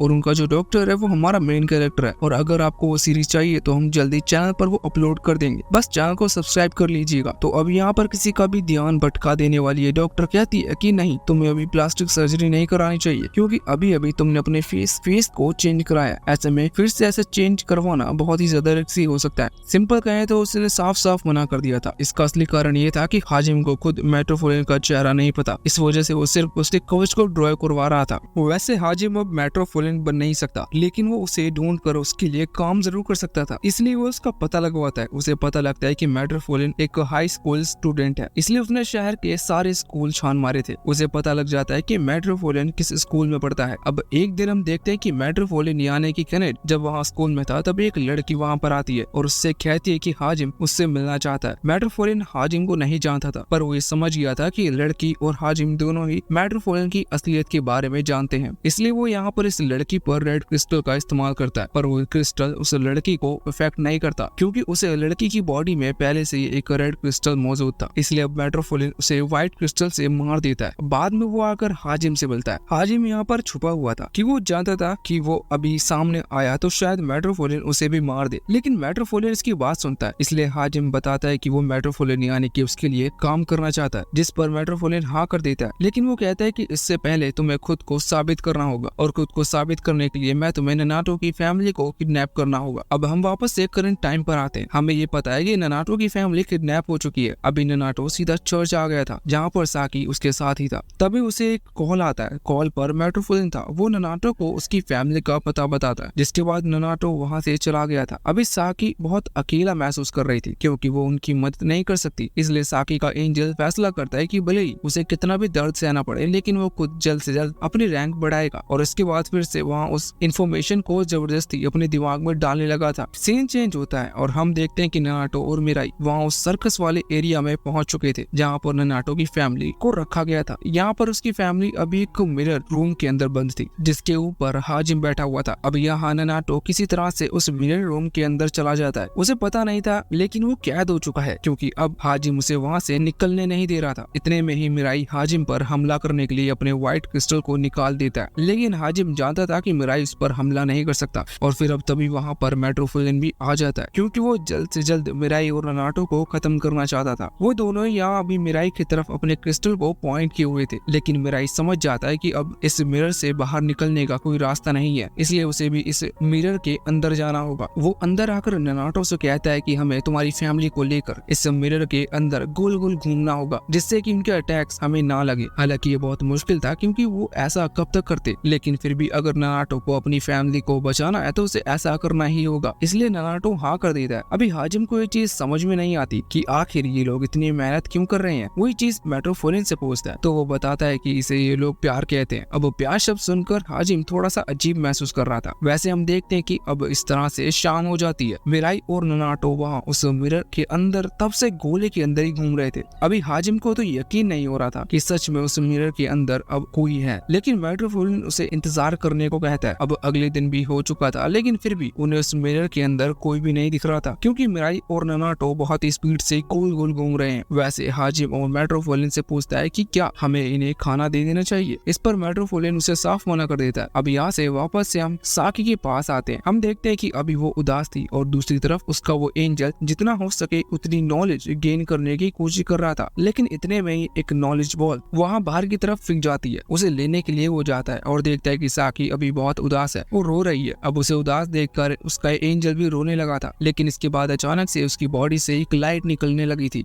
और गॉड उसकी लैम्प को बढ़ा कर देते हैं और अभी वो फिर से एक स्पेशल एंजल बन चुका था नेस की तरह, जिसकी वजह से उसके पास पावर थी कि अब वो साकी को विंग्स दे सकता है। वैसे इस तरफ हम देखते हैं कि अभी उस मिरर रूम में अंदर नानाटो थक चुका था और उससे अब बार बार गोल गोल नहीं घूमा जा रहा था, लेकिन वो फिर अपनी फैमिली को ही याद करता है और फिर से अपनी स्पीड को और ज्यादा बढ़ा देता है। वैसे प्रॉब्लम ये थी कि अभी वो अपनी वाइफ को लेकर गोल गोल घूम रहा था, क्योंकि वो उसे भी कुछ नहीं होने दे सकता। वैसे अब तभी हम देखते हैं कि साकी अपने एंजल के साथ वहाँ पर आ चुकी थी। वो यहाँ पर अपने रेड क्रिस्टल का इस्तेमाल करती है, क्योंकि उसके पास भी अब रेड क्रिस्टल आ चुका है। वो इसका इस्तेमाल अभी हाजिम के ऊपर कर रही थी। जैसे ही वो क्रिस्टल हाजिम को लगता है तो वो अजीब बिहेव करने लगता है और उस मिरर पर अपनी तलवार मारने लगता है, क्योंकि साकी ने उससे ऐसा करने को कहा था कि वो मिराई को और नानाटो को आजाद कर दे। वैसे अभी चीज देखने के बाद अब मेट्रोपोलियन हाजिम को धमकी देता है और कहता है कि वो उसे खत्म कर देगा, लेकिन हाजिम नहीं सुनता और अपना काम कंटिन्यू रखता है। जो देखने के बाद मेट्रोपोलियन फैसला करता है कि अब उसे खुद ही यहाँ पर आना होगा, वरना नानाटो और मिराई आजाद हो जाएंगे। वैसे अब जब वो वापस यहाँ पर आ रहा था तब वहाँ पर 3 और गॉड कैंडिडेट आते हैं, जो कि यहाँ उसकी मदद करने के लिए आए थे। और हम देखते हैं कि जब वो लोग वहाँ उस सर्कस वाले एरिया में पहुंचते हैं और हमला करना शुरू करते हैं तो वो लोग साकी को बचाने लगते हैं। और उसी दौरान वहाँ उस मिरर के अंदर नानाटो उस मिरर रूम के होल को नोटिस कर लेता है, जो कि हाजिम की तलवार की वजह से क्रिएट हुआ था। वो वहाँ पर शूट करते हुए उस मिरर रूम के कांच को तोड़ देता है और वो लोग आजाद हो जाते हैं। अभी मेट्रोपोलियन फेयर अटैक के मोड में था, इसलिए वो उनसे कहता है कि अगर ये चाहे तो अपनी फैमिली को यहाँ से वापस भेज सकते हैं। अभी वो नानाटो की वाइफ और उसकी छोटी सी बेटी की बात कर रहा था। अब साकी इन दोनों को एक एक करके वहाँ से उस चर्च के अंदर छोड़कर आती है। वैसे मेट्रोपोलियन के साथ जो 3 लोग और मिले हुए थे उनमें से एक यहाँ आगे आता है। वो पहले लड़ने वाला था, उससे लड़ने के लिए अभी हाजिम भी आगे आ चुका था, क्योंकि अब वो इन्हीं लोगों का साथ दे रहा है। हम देखते हैं कि लड़ाई शुरू होती है। इस लड़ाई में सामने उस आदमी ने पहले ही शूट करना शुरू कर दिया था, लेकिन अब मिराई पर नानाटो भी आके आकर हाजिम की मदद करता है। वो उस आदमी को पकड़ लेता है और हाजिम अपनी तलवार से उस पर हमला करता है। इससे उस आदमी का हाथ कट चुका था और वो नीचे गिर चुका था। हालांकि उससे मेट्रोपोलियन और बाकी उन लोगों को कोई फर्क नहीं पड़ता, जो देखकर वो आदमी वहाँ से चला जाता है। और इसके बाद अब वहाँ पर एक लड़की आती है, ये भी उन गॉड कैंडिडेट में से एक है। ये यहाँ आते ही पहले अपने प्लॉट दिखाती है और उसके बाद एक खास वायरस निकालती है, जिसे इसने खुद ने बनाया है। ये वायरस इतना ज्यादा खतरनाक है कि ये पूरी दुनिया को खत्म कर सकता है। वो पहले इसका इस्तेमाल कर भी दिखाती है। अब वो कह रही थी कि मैं इस वायरस को इस धरती पर यूज नहीं करूंगी, अगर तुम में से कोई एक यहाँ पर आकर इस वायरस को अपनी बॉडी में इंसर्ट करवा ले। तो अब यहाँ पर एक मेट्रोपोलियन कहता है कि इस चीज के लिए मिराई से अच्छा और कोई नहीं रहेगा, क्योंकि मेट्रोपोलियन के हिसाब से सबसे बड़ा खतरा उसके लिए मिराई ही है। अब मिराई यहाँ पर आगे आता है और वो इस वक्त अपने वेपन सब छोड़ कर आ रहा था, साथ ही उसने बाकियों के वेपन भी हटा दिए थे। और अब जब वो वापस उस लड़की के करीब आता है तो वो यहाँ पर उस वायरस वाले सिग्नल को मिराई की बॉडी में घुसाने वाली थी, लेकिन इतने में ही मिराई उसका हाथ पकड़ लेता है और अपने व्हाइट क्रिस्टल को उसकी तरफ करता है। पर अब जैसे ही वो लड़की अपने उस वायरस को रिलीज करती है तो मिराई अपने व्हाइट क्रिस्टल से उस वायरस को ही खत्म कर देता है। हालांकि उस लड़की के पास अभी भी वायरस था, जिसका यूज वो अलग अलग स्ट्रिंग्स में भरकर कर रही थी। वो सभी को एक साथ रिलीज करती है, लेकिन मिराई को बचाने के लिए तुरंत ही साकी वहाँ पर आ गई थी। वो उन्हें रोकने वाली थी, लेकिन इतने में ही हाजिम वहाँ पर आता है और साकी की मदद करता है। उसने अपनी तलवार की मदद से लगभग सारी सिरिंज काट दी थी और अपनी तलवार को यहाँ उस लड़की की तरफ चला दिया था, लेकिन इतने में एक सिरिंज आगे बढ़ती है, जिसे रोकने के लिए हाजिम ने अपना हाथ आगे कर दिया था। उस सिरिंज के लगने से हाजिम की बॉडी उस वायरस से धीरे धीरे पिघलने लगती है और उसका खून बहने लगता है, पर उसे इस चीज का दुख नहीं था, क्योंकि वो अपने आखिरी वक्त में अपनी पहली और आखिरी दोस्त की मदद करते हुए मरा। वैसे उसने अपनी तलवार को यहाँ उस लड़की की बॉडी के आर पार कर दिया था, जिस वजह से वो भी मारी जाती है। वैसे अभी साकी हाजिम के मरने की वजह से दुखी थी, क्योंकि हाजिम ने उसके लिए जान दी थी। तभी मेट्रोपोलियन कहने लगता है कि गलती मिराई की है, क्योंकि मिराई चाहता तो उसी वक्त व्हाइट क्रिस्टल का यूज उस लड़की पर करके उसे मार सकता था, जिससे हाजिम को मरना नहीं पड़ता। लेकिन मिराई कहता है कि नहीं, वो किसी को मारना नहीं चाहता। वैसे अब हाजिम के एंजल्स वहाँ पर आते हैं और उसकी बॉडी को हेवन ले जाते हैं, लेकिन इससे पहले ही वो साकी को उसका रेड क्रिस्टल और हाजिम की मैजिकल रिंग्स दे देते हैं। अब यहाँ पर मिराई और साकी तुरंत ही ननाटो के पास आ गए थे, क्योंकि उसकी हालत खराब थी और उसे जल्द से जल्द डॉक्टर के पास ले जाना था। लेकिन अभी तक उनकी फाइट मेट्रोपोलियन से नहीं हुई थी और साथ ही उसके साथ अभी एक और साथी है। पर जब ये लोग उससे पूछते हैं कि क्या वो अभी मरने के लिए तैयार है, तो वो डर कर वहाँ से भाग जाता है। वैसे भी वो एक बच्चा था। वैसे अब मेट्रोपोलियन और मिराई की फाइट होनी थी। मेट्रोपोलियन तैयार था मिराई को खत्म करने के लिए, लेकिन मिराई उसे मारना नहीं चाहता था। मिराई कहता है कि वो अपने रेड क्रिस्टल का यूज करेगा, जिससे कि फिर वो मेट्रोपोलियन को कुछ भी ऑर्डर दे सकता है। अब फाइट के पहले मेट्रोपोलियन कहता है कि अगर ऐसी बात है तो हम इस फाइट के लिए कुछ रूल्स बनाते हैं। वो कहता है कि हम सिक्का उछालेंगे और जो जीतेगा वो पहले अटैक करेगा और हम सिर्फ एक ही क्रिस्टल फेंक सकते हैं। मेट्रोपोलियन ने फेंकने के लिए इस वक्त व्हाइट क्रिस्टल को चुना था, लेकिन किस्मत से मिराई उस कॉइन में जीत जाता है। पर मिराई सामने मेट्रोपोलियन पर हमला करे इससे पहले मेट्रोपोलियन ने अपना क्रिस्टल यहाँ मिराई की तरफ फेंक दिया था, लेकिन मिराई उसे रोक लेता है और कहता है कि तुम चीटिंग कर रहे हो। लेकिन मेट्रोपोलियन कहता है कि लड़ाई में कुछ चीटिंग नहीं होती। वो कह रहा था कि वो गॉड बनने के लिए कुछ भी कर सकता है। अब इसके बाद हमें इस चीज का रीजन बताया जाता है। हमें पता चलता है कि जब मेट्रोपोलियन को गॉड कैंडिडेट नहीं चुना था, तब उसकी एक सिस्टर हुआ करती थी। वो दोनों ही एक दूसरे को लाइक करते थे और वो वैसे भी वो अमीर है, तो वो बहुत अच्छे से अपनी जिंदगी जी रहे थे।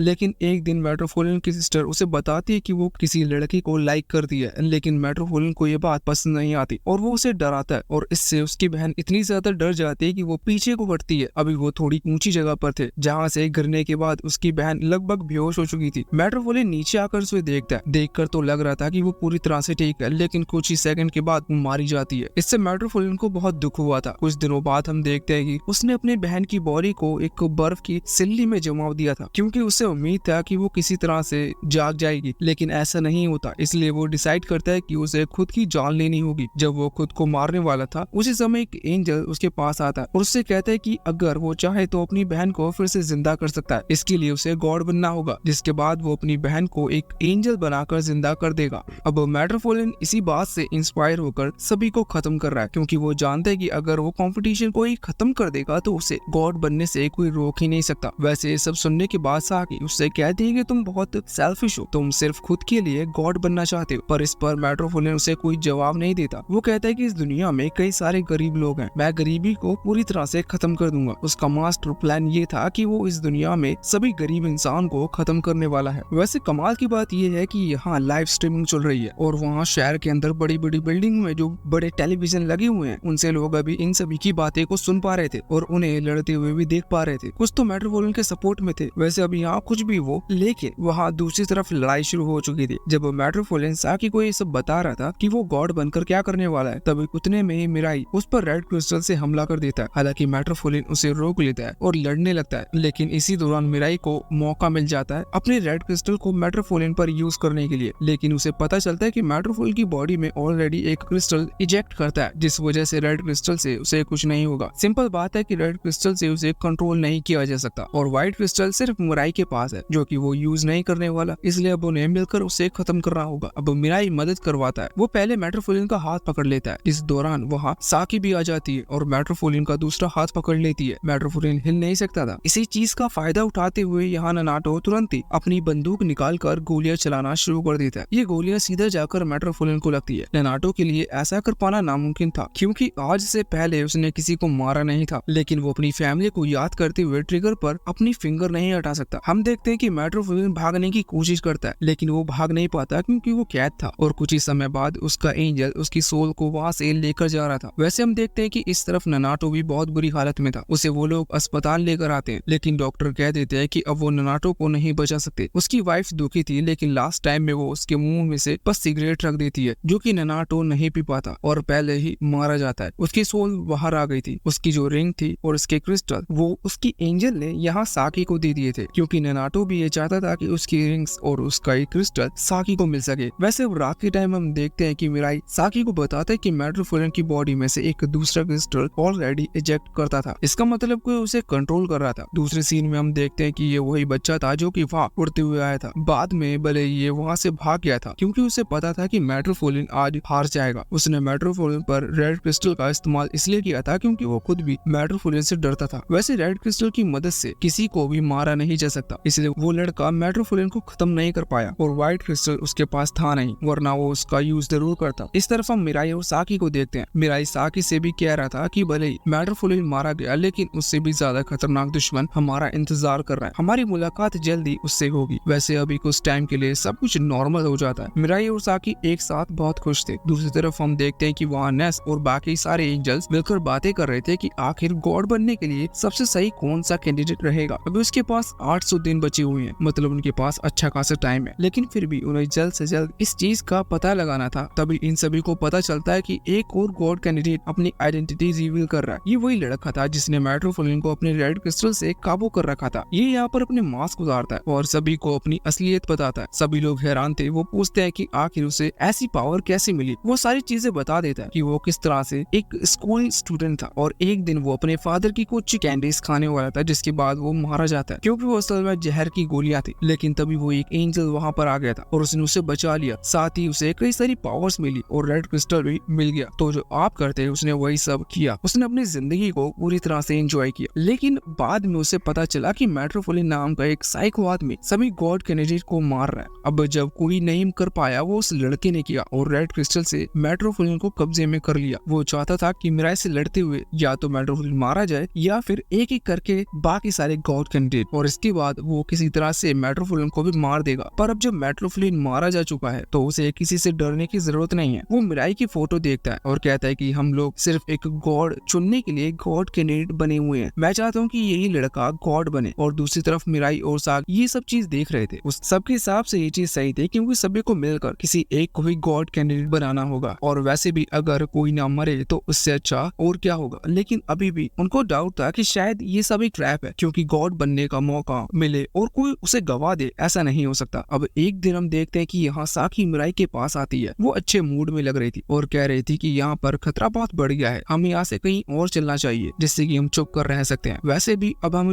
गॉड कैंडिडेट हैं तो उड़ते हुए कहीं पर भी पहुंच सकते हैं। हम तब तक छुप कर रहेंगे जब तक कि पूरी दुनिया खत्म नहीं हो जाती, और फिर जिसे गॉड बनना होगा वो गॉड बन जाएगा। साथ ही वो ये भी कहती है कि हम वहाँ बहुत मजे करेंगे। मिराई उसका इशारा समझ गया था, लेकिन मिराई जानता था कि कहीं और जाकर मजे क्यों करने हैं, वो यहाँ पर भी मजे कर सकते हैं। वो उससे समझाता है कि हमें डरने की जरूरत नहीं है, हम अपनी आइडेंटिटी छुपा कर रहेंगे। अब इसी तरह से कुछ दिन बीत जाते हैं। हम देखते हैं कि मिराई और साकी फिर से स्कूल जाने लगे थे और अब वो एक दूसरे को पहचानने की भी एक्टिंग करते हैं। लेकिन एक दिन अचानक से मिराई के सामने एक कार गुजरती है जिसके अंदर से ब्लैक सूट पहना लड़का था। वो मिराई के पास आता। मिराई ने उसे देखते हुए रेड क्रिस्टल को बाहर निकाल लिया था, लेकिन वो लड़का सब कुछ जानता था। वो पूछ रहा था कि तुमने अभी व्हाइट क्रिस्टल हाथ में लिया है या रेड क्रिस्टल, क्योंकि वो एक एंजल कैंडिडेट नहीं है, इसलिए वो नहीं देख सकता। हालांकि वो बताता है कि वो पुलिस का आदमी है, और वो ये भी कहता है कि अभी साकी के पास भी उसकी एक साथी पहुंच चुकी होगी। जब वो लोग वहाँ पर पहुँचते हैं तो वो देखते हैं कि साकी ने ऑलरेडी इस लड़के के साथी को रेड क्रिस्टल से हिट कर दिया है। वो एक लड़की थी और हमें पता चलता है कि ये दोनों हस्बैंड वाइफ हैं। ये दोनों बताते हैं कि उन्हें उन दोनों से कोई खतरा नहीं है, क्योंकि मिराई और साकी बहुत फेमस हो चुके हैं। हर देश उन्हें ढूंढ रहा है, और खासकर मिराई को, क्योंकि उसका थोड़ा सा चेहरा उस लड़के ने उस फोटो में दिखा दिया था। लेकिन फिर भी उसकी पूरी आइडेंटिटी लीक नहीं हुई है, इसलिए वो खतरे से बाहर है। पर फिर भी ये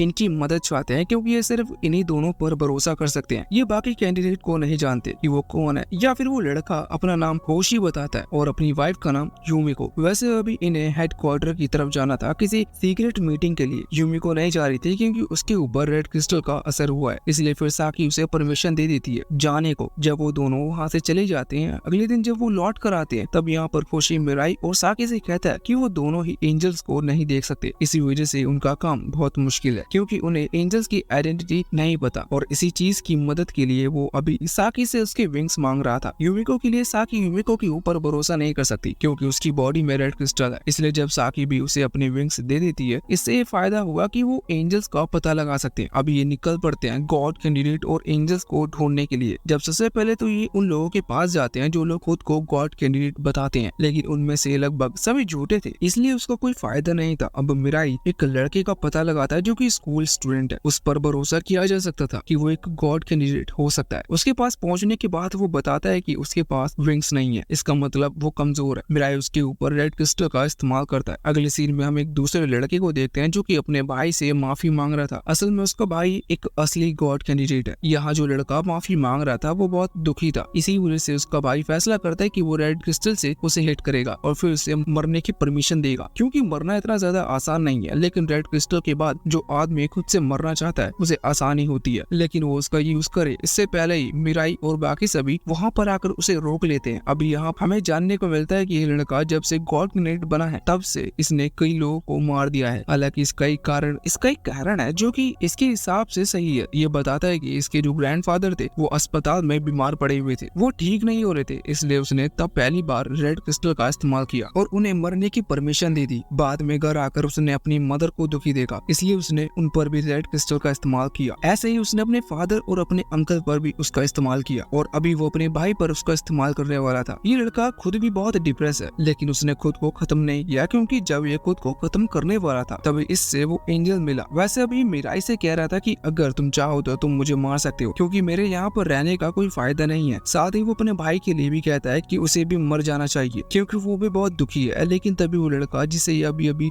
पकड़ कर लाए थे, जो कि खुद को एक कमजोर गॉड कैंडिडेट बता रहा था, वो रिवील करता है कि वो असल में गॉड कैंडिडेट है ही नहीं। उसने बात झूठ कही थी। वो बताता है कि वो हमेशा लोगों से बुली होता आ रहा है तो और लोग उसे परेशान करते आ रहे हैं, इसलिए उसने एक झूठी अफवाह फैलाई। वो कहता है कि भले ही गॉड कैंडिडेट नहीं हूँ, लेकिन मैंने मरने का रास्ता इसलिए नहीं चुना क्योंकि मैं जानता था कि गॉड ने हर किसी को किसी रीजन से क्रिएट किया है। अब इस बात से वो लड़का जो कि गॉड कैंडिडेट है वो समझ जाता है कि सच में उसे मरने की जरूरत नहीं है। वैसे इसके बाद वो अपना नाम सूजी बताता है और ये लोग उसे अपने उसी अपार्टमेंट पर लेकर आते हैं जहाँ पर ये अभी होशियो और यूमिको के साथ रह रहे हैं। हालांकि वहाँ पहुंचकर जब ये यूमिको के कैनिस को देखता है तो शर्मा कर एक कोने में जाकर बैठ जाता है। वैसे कुछ देर बाद ये सभी बोलते हैं कि इसने अभी वो फैसला छोड़ा नहीं है, मतलब ये खुद को खत्म करना चाहता है क्योंकि ये जानता है कि इसकी लाइफ में कुछ नहीं बचा। लेकिन तभी उसे वो ही समझाता है उसका ये फैसला गलत है। वो कहता है कि तुम्हें गॉड कैंडिडेट बनने के लिए चुना गया है, इसका मतलब तुम गॉड बन सकते हो और गॉड बनकर तुम वो सब कर सकते हो जिससे कि तुम्हारी तरह और कोई दुखी ना हो। अभी सुनकर सूजी उसकी बात मान जाता है। अगले सीन में हम देखते हैं कि अभी मिराई और साकी दोनों ही वहाँ शहर में आकर ये सभी ये कह रहे थे कि उन्हें गॉड कैंडिडेट से घबराने की जरूरत नहीं, क्योंकि वो लोग बुरे नहीं है, सिर्फ मेट्रोफोलिन बुरा था। अब इतने में ही वहाँ पर वो दूसरा छोटा बच्चा आता है जिसने मेट्रोफोलिन को अपने काबू में कर रखा था। अभी वो आकर बताता है कि वो मिराई का बहुत बड़ा फैन है। हालांकि मिराई उससे कुछ बात करना चाहता था, इसलिए वो उसे स्पेस में लेकर आता है जहाँ मिराई और साकी उसे बताता है कि वो एक गॉड कैंडिडेट को चुनने जा रहे हैं गॉड बनने के लिए, इसलिए उन्हें उस लड़की की जरूरत है। अब वो लड़का यहाँ पर हाँ कर देता है। इसके बाद हम देखते हैं कि फिफ्थ गॉड कैंडिडेट जिसका नाम यूरी है वो एक बहुत ही फेमस लड़की है। वो अभी एक बहुत बड़े हॉल में थी, तभी वहाँ पर सभी एंजल्स आकर उससे कहते हैं कि वो सभी गॉड कैंडिडेट में से एक गॉड कैंडिडेट को गॉड बनने के लिए चुन रहे हैं, इसलिए वो उसे अपने साथ ले जाना चाहते हैं। यूरी उसके लिए तैयार थी, पर वो बताते हैं कि यहाँ यूरी पर भी नजर रखी जा रही है, इसलिए उसे संभल कर निकलना होगा। ये सुनते ही यूरी बेहोश होने का नाटक करती है और जब वो सीक्रेट गार्ड वहाँ पर आते हैं तो वो दूसरा रास्ता पकड़कर वहाँ से भाग जाती है। हालांकि वो गार्ड उसका पीछे करते हैं, लेकिन जब वो उसके पीछे पड़ते हैं तो उन्हें पता लग जाता है कि ये और कोई आदमी है जिसने बस यूरी की तरह कपड़े पहन रखे हैं। वैसे जो असली यूरी है वो एक बहुत कम लेवल की गॉड, जिसकी वजह से उसके पास विंग्स भी नहीं है।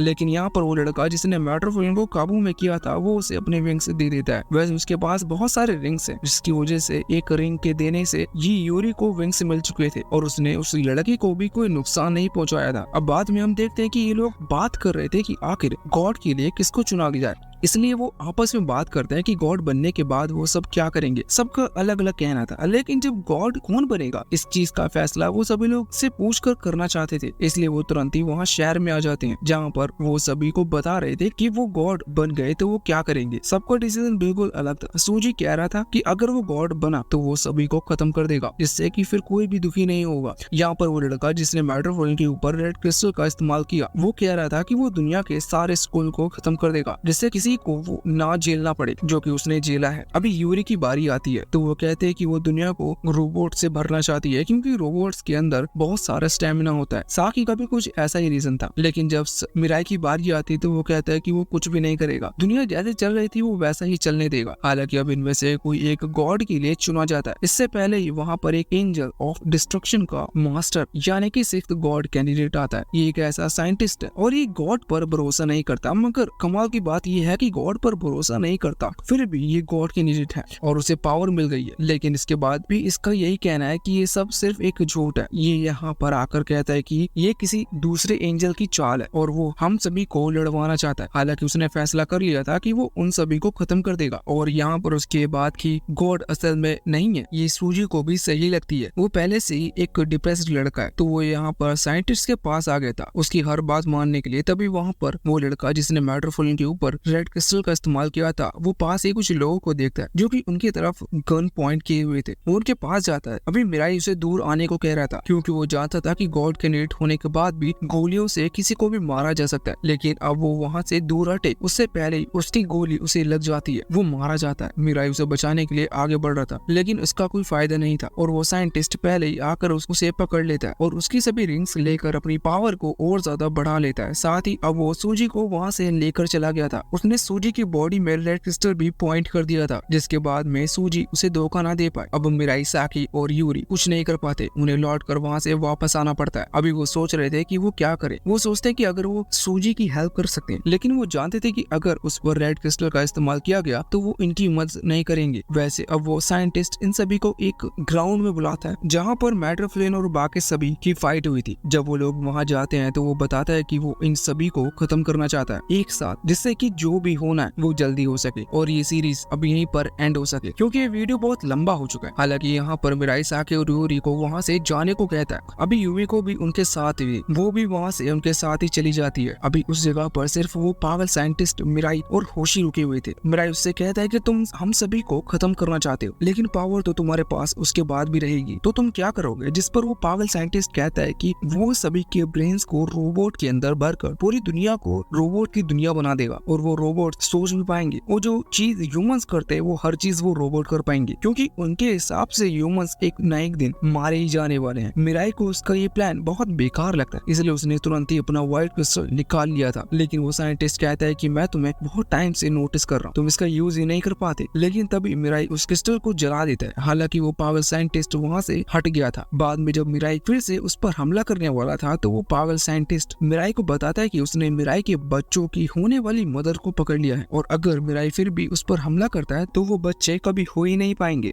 और मिराई के पास सिर्फ दो डिसीजन थे, या तो वो गॉड बनना चुन सकता है या फिर अपने प्यार को। तो मिराई अपने प्यार को चुनता है, जो देखकर वो पागल साइंटिस्ट हंसने लगता और कहता है कि दुनिया में प्यार से सबसे बड़ा और कोई स्कैम नहीं होता। वैसे असल में वो सूजी था जिसने साकी और यूरी को पकड़ रखा था। अब हम यहाँ पर देखते हैं कि वो पागल साइंटिस्ट मिराई को सरेंडर करने को कहता है। मिराई इसके पहले ही तैयार था क्योंकि इससे साकी बच जाएगी, लेकिन तभी नेस उसे रोकती है। वो कहते हैं कि ये सिर्फ नाटक कर रहा है, ये तुम्हें भी खत्म कर देगा और बाद में साकी को भी, क्योंकि वो एक गॉड कैंडिडेट है। लेकिन अब मिराई नहीं सुनता क्योंकि वो साकी को बचाना चाहता था। हालांकि जब वो पागल साइंटिस्ट उसे खत्म करने वाला था उससे पहले ही नेस उसे बचा लेती है और हवा में ले आती है। लेकिन इतने में एक ब्लैक बबल नेस के पास क्रिएट होता है। हमें जानने को मिलता है कि नेस का लेवल अब कम हो चुका है, वो सेकंड लेवल पर आ चुकी है। हालांकि जब मिराई वहाँ से नीचे गिर रहा था तभी होशी वहाँ पर आकर उसे बचा लेता है। अब मिराई के पास फिर से दो ऑप्शन थे, या तो वो रेड क्रिस्टल को चुन सकता है या फिर विंग, क्योंकि नेस का लेवल कम हो चुका है। इसलिए अब मिराई के पास इन्हीं दोनों में से एक चीज रहेगी। इस वक्त मिराई रेड क्रिस्टल को चुनता है क्योंकि वो उस पागल साइंटिस्ट के ऊपर रेड क्रिस्टल का इस्तेमाल करना चाहता था। वैसे यहाँ से दूसरी तरफ हम साकी और यूजी को देखते हैं। वो अभी सूजी से बात कर रहे थे, भले ही वो बंधे हुए हैं लेकिन सूजी उनकी बात सुन रहा था क्योंकि सूजी भले ही उस साइंटिस्ट के कब्जे में है लेकिन वो खुद से भी सोच सकता है। इस वक्त साकी कह रही थी कि वो एक हैप्पी लाइफ जीना चाहती है, जो सुनकर सूजी बहुत अजीब फील करता है। इसका कारण ये था कि सूजी ने अभी तक सिर्फ उन्हीं को खत्म किया है जो कि खुद से मरना चाहते हैं, लेकिन साकी और यूनी नहीं मरना चाहते। फिर सूजी उन्हें कैसे खत्म कर देगा। वैसे बाहर दूसरी तरफ अब जब नेस मिराई को नहीं बचा सकती तो वो पागल साइंटिस्ट मिराई को खत्म करने लगता है। वो मिराई पर हमला करने वाला था लेकिन इतने में साकी वहाँ पर आकर उसे बचा लेती है। अब मिराई और सूजी भी वहाँ पर आ चुके थे। सूजी बताता है कि असल वो किसी भी ऐसे पर्सन को खत्म नहीं कर सकता जो कि खुद ना मरना चाहता हो। ये सुनकर वो पागल साइंटिस्ट उसे कमजोर कहता है। वो बोलता है कि मेरा वो व्हाइट क्रिस्टल मुझे वापस लौटा दो। हालांकि सूजी के पास तो वो व्हाइट क्रिस्टल था ही नहीं, क्योंकि वो यूरी ने ले लिया था। यूरी उस व्हाइट क्रिस्टल की मदद से यहाँ उस पागल साइंटिस्ट पर हमला करती है, लेकिन वो व्हाइट क्रिस्टल उसे लगे इससे पहले ही नेस ने वहाँ नीचे आकर वहाँ उस पागल साइंटिस्ट को बचा लिया था। वो कहती है कि भले ये पागल साइंटिस्ट सभी को मारना चाहता है, लेकिन मिराई इसे भी जिंदा देखना चाहता है। भले ये पागल साइंटिस्ट सभी को खत्म करना चाहता है, लेकिन मिराई ऐसा नहीं चाहता, इसलिए वो मिराई का कहना मानेगी। और अब सभी के चलते अचानक से फिर से एक और एनर्जी वहाँ फैलती है, जिसके बाद नेस फिर से अपने स्पेशल ग्रेड लेवल पर आ चुकी थी। वैसे अब वहाँ पागल साइंटिस्ट अभी बहुत ही ज्यादा हैरान था, क्योंकि आज तक उसने गॉड पर कभी भरोसा नहीं किया, लेकिन जो मिराई और नेस ने किया वो गॉड के अलावा और कोई नहीं कर सकता। इसलिए वो सोचता है कि उसे मर जाना ही चाहिए, पर मिराई उसे समझाता है कि गॉड से और उसकी अच्छाई से इसका कोई लेना देना नहीं है। हम अच्छे बनते हैं, ये बुरा ये हमारे ऊपर भी निर्भर करता है। लेकिन वो पागल साइंटिस्ट मरने जा रहा था, इसलिए सूजी उसे रोकता है। वो कहता है कि मैं नहीं चाहता कि आप खुद की जान लो, और अगर आप किसी चीज से दुखी हो तो मैं गॉड बनने के लिए तैयार हूँ, और मैं कोशिश करूंगा कि इस दुनिया में हर किसी को खुश रखूं। हालांकि तभी बाकी एंजल्स बताते हैं कि अगर तुम गॉड बन जाते हो तो तुम यहाँ किसी भी ह्यूमन से बात नहीं कर पाओगे, क्योंकि फिर तुम्हें हेवन में ले जाया जाएगा, जहाँ तुम्हारी अलग जगह होगी। हालांकि फिर पूरी बातचीत खत्म हो जाने के बाद फैसला यही होता है कि सूजी ही गॉड बनेगा। वो सभी इसके लिए तैयार थे, लेकिन वो कहते हैं कि उन्हें अपनी मेमोरीज नहीं हटवानी चाहिए। सूजी इसके लिए हाँ कर देता है और उन्हें एंजल के साथ चला जाता है। अब हम बाद में यहाँ जब सब कुछ नॉर्मल हो चुका था, सिर्फ वो थोड़ी अजीब चीजें ही थी कि यूरी उस पागल साइंटिस्ट को पसंद करने लगी है। हालांकि वो साइंटिस्ट तो उसे बहुत सारे रोबोट्स बनाकर दे सकता है, क्योंकि उनके अंदर अच्छा स्टेमिना नहीं होता। और दूसरी तरफ वहाँ साकी ने भी ये कन्फेस कर लिया था कि वो मिराई को लाइक करती है और कुछ टाइम में उनकी शादी होने वाली है। लेकिन एक दिन वहाँ हेवन के अंदर सूजी देखता है कि सब लोग बहुत खुश है, लेकिन उसकी नजर उन लोगों पर भी थी जो कि दुखी हैं और दुख को खत्म कर रहे थे। इसलिए सूजी तुरंत ही सभी एंजल्स को वहाँ बुलाता है और उन्हें खत्म कर देता है, और इसके बाद वो दुख को भी मार ले। और फिर यहाँ धरती पर धीरे धीरे कर सारे बच्चे अपने आप ही मरने लगते हैं। उन्हें मरता हुआ अभी मिराई और साकी देख रहे थे। वो जानते थे कि अब इस दुनिया का एंड होने वाला है। वो दोनों एक दूसरे को हक करते हैं, और इसी के साथ ये सीरीज यहीं पर खत्म हो जाती है। उम्मीद करते हैं कि इसका अगला सीजन ना ही बने।